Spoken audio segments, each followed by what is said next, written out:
Esta es la entrevista de Fausto Yepes, hoy con... Hacemos contacto en este momento con el abogado Darwin Pereira, segundo vicepresidente de la Asamblea Nacional, electo precisamente durante este día jueves. Y pues el oficialismo pierde el control del CAL también, otra de las decisiones que se han tomado dentro del legislativo. Asambleísta Pereira, gracias por estar con nosotros, bienvenido. ¿Le escuchamos, por favor? Estimado Fausto, qué gusto saludarle, un saludo para toda la culta audiencia. Buenas tardes, gracias por la invitación.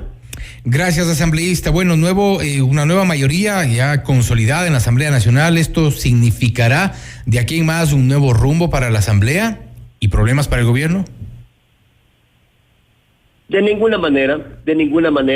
Al menos en Darwin Pereira siempre tendrán una puerta abierta al diálogo, obviamente un diálogo franco, sincero, no un diálogo de sordos.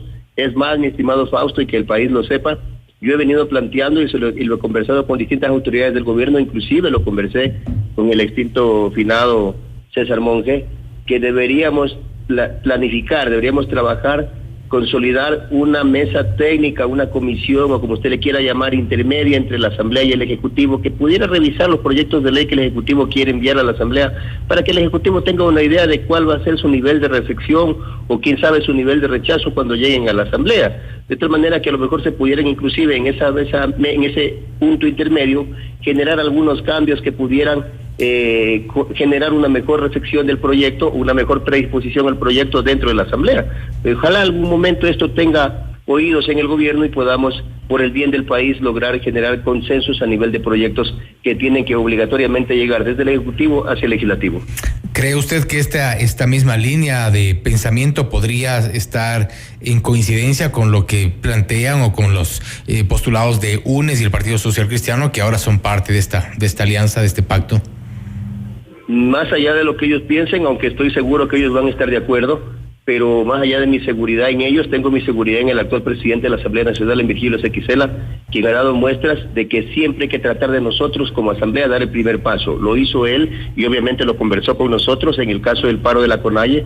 Desde la Asamblea, desde él como presidente de la Asamblea, se dio el primer paso para lograr esta pacificación y en su momento determinado lograr ir a una mesa de diálogo y levantar esta paralización nacional. Y estoy seguro que vamos a lograr eso con el impulso de este servidor. Pero Virgilio Sequicela dio ese paso y después dio un paso hacia atrás cuando también apoyó la destitución del presidente, le emocionaba para la destitución del presidente Lazo. Sí, ¿cómo se puede confiar en un diálogo cuando ahí están ustedes poniendo un poco de frente a alguien que tuvo doble discurso, al menos durante los días del paro? En ese caso fue una decisión personal de él, pero en el caso de acá estamos hablando de una decisión que la podríamos adoptar como colectivo, como CAL, como bancadas de la Asamblea, y obviamente a él le tocaría obligadamente cumplirlo. ¿Usted cree que esto generaría confianza, todo lo que ha ocurrido dentro de la Asamblea Nacional? Una función con bastantes niveles, con niveles bajos de aceptación y de credibilidad.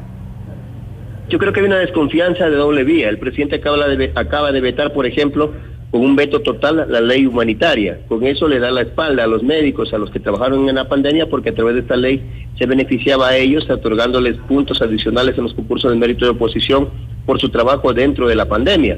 Le acaba de dar la espalda también a los trabajadores, ya que a través de esta reforma nosotros conseguíamos de que ya no se siga votando a los trabajadores con el cuento de que la empresa se ha paralizado por la pandemia, porque ya no tenemos una pandemia.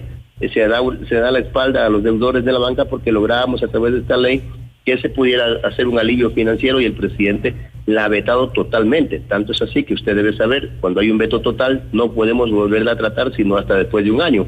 Pero yo creo que debemos dejar de lado esa rencilla, esa desconfianza, por el bien del país, no por el bien de la Asamblea, no por el bien del Ejecutivo, por el bien del país, y abrir las puertas con canales de diálogo sincero, honestos y sobre todo directos, sin intermediarios. ¿Cuál será el camino de aquí en adelante que tome la Asamblea Nacional? Porque estamos hablando de una posición complicada para el gobierno en cuanto a la gobernabilidad, en cuanto a la opción de tramitar estas leyes. Usted plantea esta comisión, esta suerte de intermediación para lograr ciertos acuerdos, pero no suena tampoco que sea un procedimiento muy viable, al menos dentro de la Asamblea Nacional. En la Asamblea Nacional el CAL tiene que tomar decisiones y estoy seguro que si lo proponemos en el CAL no va a haber objeción porque conozco a mis compañeros que han sido electos para el CAL y usted sabe que yo ya vengo trabajando en el CAL. Pero más allá de eso nos toca un poco despojarnos quizás de egos personales, de posiciones partidistas y pensar en el país. Personalmente en Darwin Pereira tiene esa posición firme y lo vamos a apuntar por ahí. Pero esto no es la única tarea que tiene la Asamblea en ciernes y como tarea inmediata y como prioridad. En este momento, desde mi punto de vista, necesitamos ir a un reajuste urgente de la agenda legislativa. ¿Para plantearnos qué? Para replantearnos qué? Para replantearnos traer como prioridad de esos más o menos 600 proyectos de ley que tenemos en la Asamblea que están en cola, aquellos que tengan que ver con 4 temas fundamentales y muy sensibles para el país: seguridad, salud, educación y empleo. Usted en este momento no puede asomarse a la ventana de su casa que ya le están disparando. No, peor aún salir a la calle, pero aún dejar su carro estacionado en cualquier lado. Entonces necesitamos tratar proyectos que tengan que ver con ley y habría que escoger entre todos esos 600 proyectos, más de 600 proyectos que tenemos de ley, cuáles tienen que ver con seguridad, cuáles tienen que ver con salud para evitar el tema de desabastecimiento de medicinas o la falta de hospitales o la falta de especialistas, qué sé yo, o el tema de educación, como por ejemplo la Ley Orgánica de Educación Superior, y darle prioridad a esos temas. Eso es lo que hay que hacer en este momento urgente. Claro, ¿cómo lo vamos a hacer? Hay una sola forma de hacerlo, estimado amigo, y es virando la página. El día de hoy hemos hecho un esfuerzo sobrehumano. Quizás esta no sea la mejor la mejor conformación que hubiésemos deseado para la Asamblea, y lo digo como un militante de Pachacuti, especialmente del ala rebelde. Pero si nosotros no aceptábamos esta conformación, en este momento siguiéramos en las broncas, siguiéramos en las peleas que le han costado demasiado a la institucionalidad de la Asamblea y más que nada al país, porque el país no gana con vernos a nosotros peleando. El país gana cuando nos vea trabajar, y no va a haber forma de trabajar si no pacificamos la Asamblea, viramos la página y avanzamos en nuestra tarea principal, que es la legislación y la fiscalización. No obstante, los discursos tampoco han sido muy conciliadores, que se diga, porque, por ejemplo, escuchamos hace pocos minutos aquí en el noticiero a Pavel Muñoz, que en el Pleno hablaba de esta, de forma incluso irónica, esta jugada maestra en contra de Juan Fernando Flores. A él mencionaba que han minimizado, por ejemplo, la participación en su momento de Guadalupe Llori. Hablaban de esta jugada maestra que ha resultado irresponsable y que ha terminado con la institucionalidad de la Asamblea Nacional. Esto no suena muy conciliador. Mire, más allá de lo que pueda decir Juan Fernando Flores, yo le puedo responder. Lo dijo Pavel Muñoz en contra de Juan Fernando Flores. No, y Juan Fernando Flores le contestó también. Recordemos que le dieron el derecho a la réplica, ¿no? Los dos se dieron en ese momento. No le contestó Juan Fernando Flores, le contestó Natalia Arias. Y eso no le hace bien al país. O sea, tampoco queremos estar en medio de un fuego cruzado entre el correísmo y el gobierno. Eso no nos. Pero de momento estamos. País. Obviamente que estamos en eso y hay que exigirles y le vamos a exigir, al menos desde el CAL, mayor responsabilidad con el país. Yo no voy a permitir, al menos como segundo vicepresidente, este juego de esta guerra cruzada entre los dos. Tenemos que entender que en este momento el presidente de la República es Guillermo Lasso y tenemos que entender que el presidente de la Asamblea es Virgilio Saquicela, con este CAL que queda conformado el día de hoy. Tenemos que empezar por aceptar eso. No sacamos nada con epítetos, no sacamos nada con insultarnos, con ofendernos. Más allá de las diferencias que tengamos, tenemos que aprender a respetarnos en medio de esas diferencias. Al menos desde mi parte, nos van a contar para ese fuego cruzado que tienen ellos dos. Requerirán sin duda apoyo, y algunas de las bancadas han apostado por este juicio político, que es uno de los temas que se viene ya en poco, el juicio político en contra de los miembros del Consejo de la Judicatura. ¿Cuál será la posición? ¿Cuál cree usted que debería ser la postura dentro del Pleno? Mire, yo no creo que haya un ecuatoriano con dos dedos de frente que crea que un señor como el señor Morillo, cuyos audios son extremadamente evidentes, deba seguir en el Consejo de la Judicatura. Me parece que sería extremadamente vergonzoso tratar de defender eso.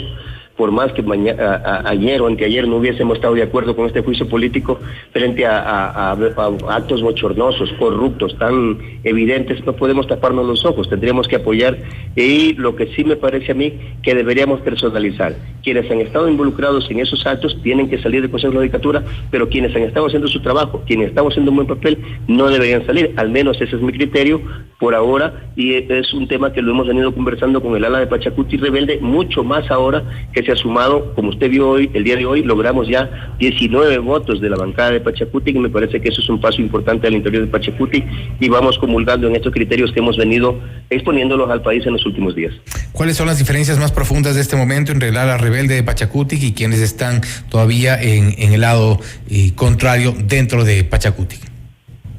Me parece que lo único que nos queda ya de superar es esa posición necia de seguir apoyando al gobierno. Me parece que Pachacuti debe tomar su propio camino, y si hay que apoyarlo, lo tendremos que apoyar. Si hay que apoyar tesis que vengan del gobierno, que le hagan bien al país, debemos apoyarlas, pero tampoco empezar a votar ciegamente todo por el gobierno o todo por la oposición. Aquí no estamos para hacer una oposición ciega. Yo me mantengo en que necesitamos llamar un diálogo nacional, y ese diálogo lo vamos a hacer solo fuerzas políticas fortalecidas desde su interior, y estamos trabajando en ese contexto con Pachacuti.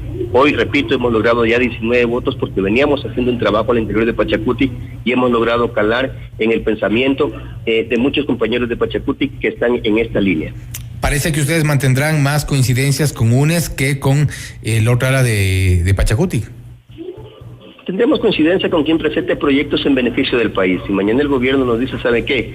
Me parece que me equivoqué al darle la espalda a los médicos que trabajaron en la pandemia, a quienes los declaramos héroes, y aquí hay una fórmula para poder compensar aquello, obviamente que lo vamos a apoyar. Si mañana el gobierno nos dice, ¿saben qué? Hoy voy a cumplir la equiparación salarial, me parece que es un error no cumplirla, porque usted se da cuenta que el gobierno no la quiere cumplir y ha planteado una acción de aclaración a la Corte Constitucional, cosa que no debería suspender los efectos de cumplirse lo que ya la misma Corte Constitucional dijo de subir el sueldo de los docentes, pues me parece que iríamos por el camino correcto. Pero si no hay eso, si no hay esa predisposición del Ejecutivo, repito, nosotros vamos a abrir una puerta de diálogo que ojalá sea escuchada por el Ejecutivo, porque tampoco vamos a ir a una puerta de diálogo ni de imposiciones, ni de sordos. Me parece que acaba de darnos un ejemplo fenomenal al país el hecho de que las mesas de diálogo de la CONAIE con el gobierno que se abrieron hayan logrado un primer acuerdo en tiempo prácticamente récord. Yo creo que ese es el camino que debemos seguir también desde la Asamblea Nacional. Veremos entonces los resultados ya de esta nueva etapa de la Asamblea Nacional, con las dos vicepresidencias ya a cargo de la oposición. Asambleísta Pereira, gracias por estar con nosotros.